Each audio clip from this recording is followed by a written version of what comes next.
Welcome, everyone, to Secure Your Retirement Podcast.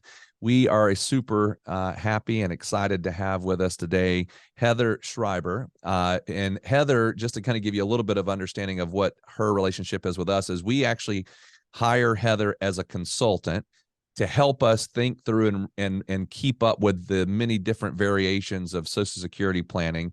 And it has been just super helpful. And we have had her on another episode, but really wanted her to come back on to handle a different kind of question. So Heather, thank you so much for buying out some of your time to come on and talk with Merce and I. Oh, I'd love to do it. I'm glad to be here. Great. So Heather, we talked about getting back on and doing another podcast. And ultimately, this kind of came about because we had a situation here recently, which this is kind of how we interact, that where the person said, hey, can I do this? And they kind of gave us the scenario. And so then I formulated an email and sent that out to you, and you helped us to make sure that we didn't mess anything up. So let me just kind of set the basis here. And then what I would like to do is just talk this through with our listeners so that they can hear this. And then we're going to kind of have a few other questions as well. But here's the situation. We had a client come to us. Him and his wife are a little bit different in age. And the question came about, he said, I'm going to wait until 70 until I take my Social Security. She, though, he said, I want her to start when she's 62 is the idea. And then she's going to take her benefit at 62. So a reduced benefit.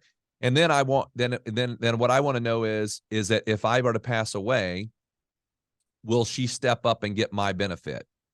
And honestly, I couldn't remember if she was going to get a reduced benefit at that point because of starting early, or will she get the full spousal? But could you kind of walk us through what that particular situation looks like and how that would play out?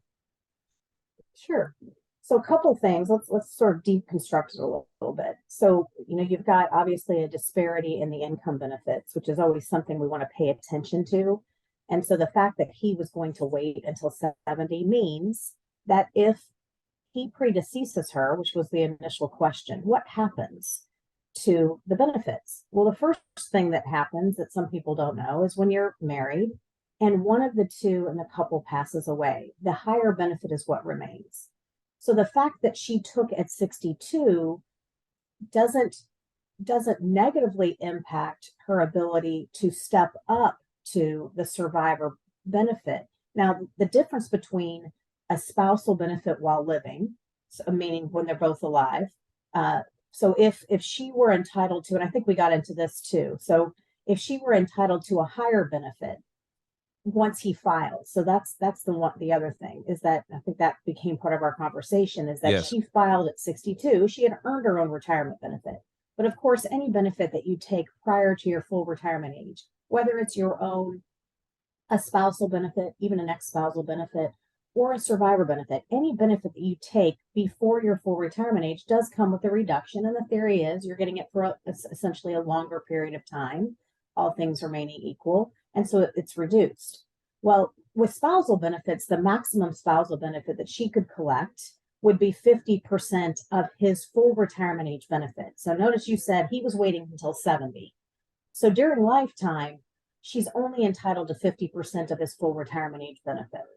With survivor benefits, she would step up to as much as 100%. And that's the critical thing. Not only does she step up to 100%, but she also can inherit those delayed retirement credits that he earned by waiting until 70. And that's why it's so critical when you're dealing with married couples, particularly a disparity like that, where she's got a much smaller benefit. He's waiting till 70, knowing that, if I wait till 70, I'm going to get the maximum lifetime benefit for us. But also, if I pass away, and assuming that she's at least full retirement age when he passes away, so say her full retirement age is 67, then she's going to step up to 100% of his retirement benefit. Now, her own benefit goes away because it's a smaller benefit, but she gets the delayed retirement credits that he earned during his lifetime. So I think that's where your question went. And I think, of course, I can never answer any question with a very simple one sentence answer. So I think we got into, okay, well, what happens then if when he files? So she's already filing at 62. We know that even if half of his spousal benefit is higher than hers, she can't collect that spousal benefit until he files. Okay. And so I think we went on to say, okay, let's play this out. She files at 62. She's getting her small retirement benefit. So let's fast forward. He has now filed.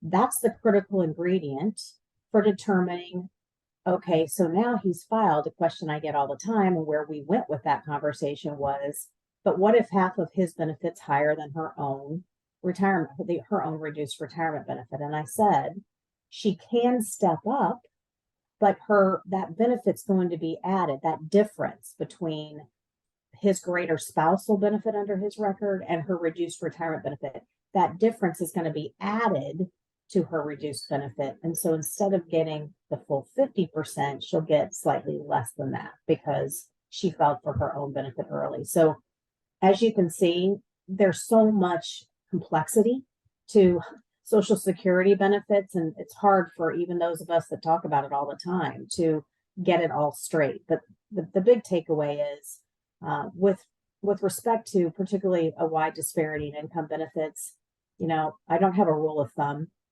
in terms of, when everyone should file, but certainly when we're dealing with couples that have definitely a difference, a marked difference between what they've earned over their earnings history, I always try to say, hey, if we can, one takeaway is if that higher wage earner can wait to full retirement age or beyond, it's going to not only create more guaranteed lifetime income for the two of them, but it's also going to secure a higher survivor benefit for whomever survives the other, because we're going to lose that lower benefit. So for people that are listening, there is no simple answer to Social Security. And I think just the one scenario that Heather just ran through shows there's so many different little nuances that you got to think through and understand before you make a decision. And you don't want to get Social Security wrong because it is such a big part of a lot of people's retirement planning. Probably, 30% of the income that they're going to expect is going to come from Social Security. So you don't want to get that wrong. And I got to say, it's nice to have someone like Heather in our back pocket, because Raiden and I, we know a lot when it comes to financial planning in general, retirement planning in general, but to be able to say that we're an expert and we know every little piece about every little thing when it comes to it, that's just not possible. And so having specialists in our arena that we can tap into. I'll tell you, I was in a meeting just like Raiden was last week, and he had to reach out to Heather. I had to reach out to Heather as well. And my response to the client was, hey, I'm 90% sure that I'm right here, but I want to make sure that I get you the other 10% so that you can make the right decision here. So I got on the phone with Heather. She gave me the right answer that I already gave to the client. I called him back and said, hey, I was right here, and let's go ahead and file in this way. So, but Heather, I want to touch back on, it is a complex situation and there's a lot to understand there, but I want to go back to the basics here and it doesn't need to take long, but just for someone who is not even close to Social Security yet, maybe they're 60, but they are 60 and they're starting to contemplate, do I start it at 62? Do I wait till full retirement age? Do I wait all the way until 70? And they do have a spouse as well that potentially was the higher income earner. We talked a lot there about spousal benefits, and you brought that term up a lot. And I think a lot of times people don't understand what the value of what a spousal benefit is. So can you just, in a simplistic way, just explain what is the spousal benefit and how can it be advantageous to at least understand? Yeah, for sure. And it is one of the most confused topics. So spousal benefits are designed to pay a spouse, and you have to be married. Now, when I say spousal versus survivor, okay, I'm talking about when both spouses are still alive. They have to be married for at least 1 year in order for a dependent, I'll call a dependent or lower earning spouse to collect a spousal benefit. So here's the good news. If you have a spouse that perhaps never worked long enough, they were raising a family, whatever the case may be, and they didn't earn those 40 credits or quarters of coverage, that's essentially equivalent to about 10 years of work, to get eligibility under their own earnings record, then it's not that they don't get anything. They are entitled to the greater of their own retirement benefit if they've earned it. But if they haven't, then they're entitled to a maximum of 50% of their, I'll call them worker spouses, full retirement age benefit. So if I have a worker that has a primary insurance amount of $2,000 a month at their full retirement age. We'll say that their full retirement age is 67 because they were born in 1960 or later. Then that equates to a maximum of 1,000, 50% of that $2,000 figure that would go to their dependent spouse.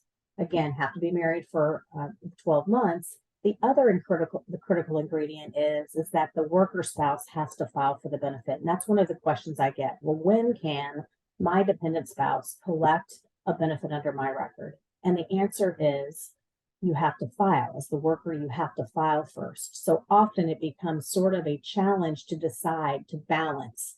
The higher wage earner is saying, gosh, I'm the one that's got the benefit that I've earned.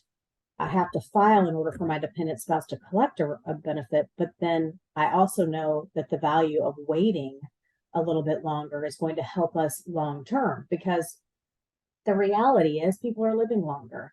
And so it becomes a balance, a challenge to figure out what that sweet spot is when you've got a dependent spouse that can't collect anything until the higher wage earner files, but we're also living longer, and you have to look at that. So that's why it's so incredibly important to have people in their corner like the two of you, because the other thing is the Social Security Administration, they're overworked, and they're certainly not in the business of helping you navigate those critical decisions.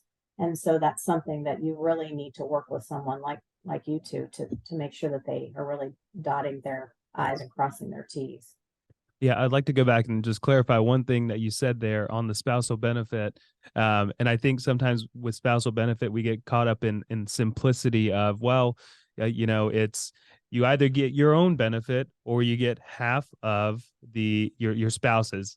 And this phrase is used, the higher of the two, which is true, I think. But I think what a caveat or a disclaimer that should be added, and it's confusing for us too, is that it's only up to that person's full retirement age. So it's not half of that 70-year-old's benefit. It's only up to that person's full retirement age, which right now is around 67. So I think if you're listening, I think that's a key ingredient to deciding on spousal and understanding what you're going to get from spousal. It's not truly 50% of. And also on the flip side of it is if you take it earlier, so say your full retirement age is 67, but you decide to take it at 65, or I'm sorry, the spouse has to wait until full retirement age to get that true 50%, right, Heather? Right. So here you just kind of we're on the same wave. Let's call him the wage earner, has a full retirement age benefit or primary insurance amount of 2,000. So we know that the maximum spousal benefit, Hey, Heather, they're dependent. Heather, hold on one second. Just because you froze right there, right at the beginning of that statement, I want to make sure it's clear. So can you just start right back over from that right where Merce asked that question, and you said we're on the same wavelength? Yeah. Can you go back over that Yes, one more we time? are. Okay. So what I was saying is I like to use examples because I think it helps people conceptualize what we're talking about. If we're talking about a wage earner that has a full retirement age benefit of $2,000, then that means the maximum spousal benefit to their dependent spouse. Let's just make it easy. They haven't earned their own benefits because they stayed home to raise a family. The maximum is going to be 1,000, right? If that wage earner, the working spouse, takes a benefit at 62 and instead of getting 2,000, say gets 1,400, then the dependent spouse's starting point is still 50% of the 2,000. Okay. And just like you said, Merce, if on the other side, if the wage earner decided to wait until 70 and now was getting a $2,600 benefit or whatever, then it's still 50% of 1,000 for that dependent spouse. How much of it, we say up to 50%. What determines whether the dependent spouse gets the full 50%? It's dependent upon when he or she files for it. So in this case, if we're talking about a stay-at-home mom, if she takes that benefit at 62, we're starting at 1,000, but her spousal benefit will be reduced because she's taking it early. Now, keep in mind, remember I said, in order for any dependent benefits to be paid, our wage earning spouse has to file. So there's a lot of stuff that goes in there, but the point is you're always starting at 50% of the higher wage earner's full retirement age benefit. That's also called their primary insurance amount. That's your starting point. Whether or not the dependent spouse upon when she files for that benefit. And that is something that gets everyone confused all the time. All right. So I'm going to just flip one thing here in this scenario to make sure I understand it, because I just want to make sure we're clear. So let's go to a scenario where you've got the dependent spouse, or let's say that a spouse, the stay-at-home mom, but she in this case is a little older than the working spouse. So let's say that person, the one who was the higher income earner, decided to file at their age 62. If the spousal, the spouse who was a stay-at-home mom, if she waits to her full retirement age to start taking the spousal benefit, will it still be based on his full retirement age, or is it going to be because he retired, because he started taking early, is she going to get reduced there off of his full retirement?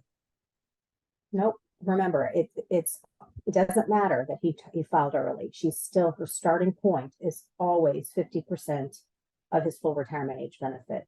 Because in your example, she's older, she's already at or beyond her full retirement age when he files, because remember, he has to file. So let's say he's 62, he files, but she's 5 years older. So she's 67 at that point.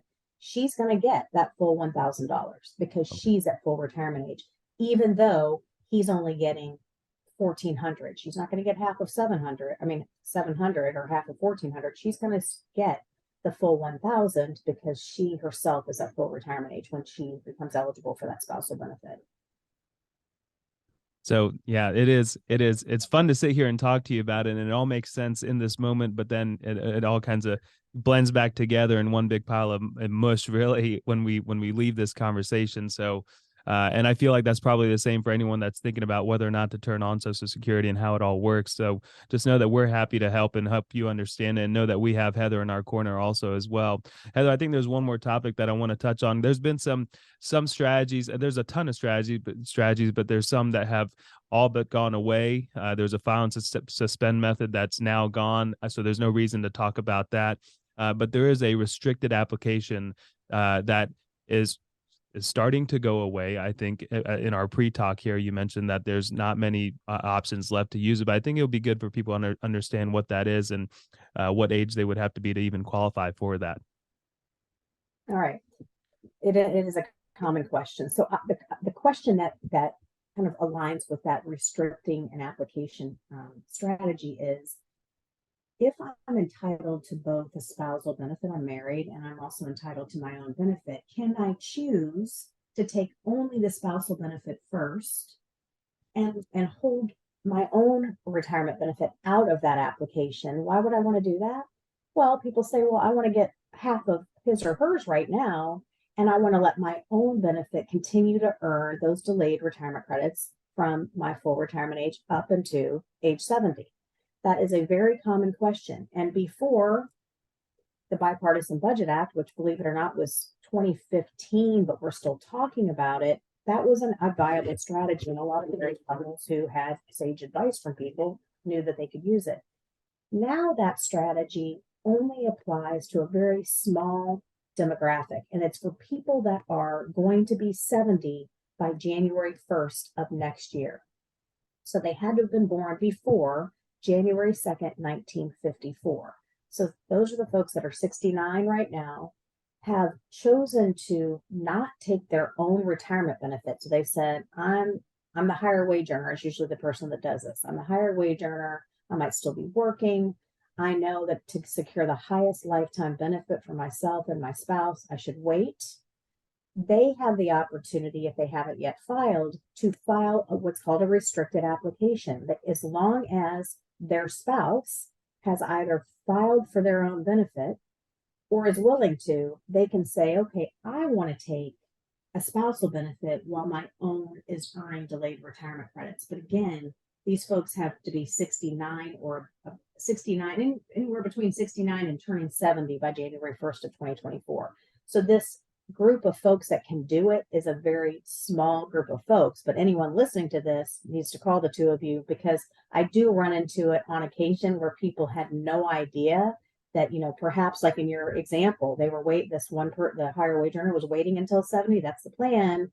Their own spouse had a benefit and had already filed, and they had no idea that they could be collecting 50% of their spouse's benefit all this time. And so they have missed out on income. So that is going away. So what about the rest of us? And that's kind of where, okay, you're like listening to this going, okay, well, I'm not 69 yet. So what does that mean for me? Am I able to collect or just choose to collect a spousal benefit first and let mine increase? And the answer is no. And I always say this, like when you were in kindergarten and the teacher said, if you get what you get, you don't pitch a fit. That's basically the rest of us. So anyone that wasn't born by January 1st, 1954, that's most of us are probably listening to this. It means that when you file for benefits, you are considered or deemed, DEEM as in Mary, deemed.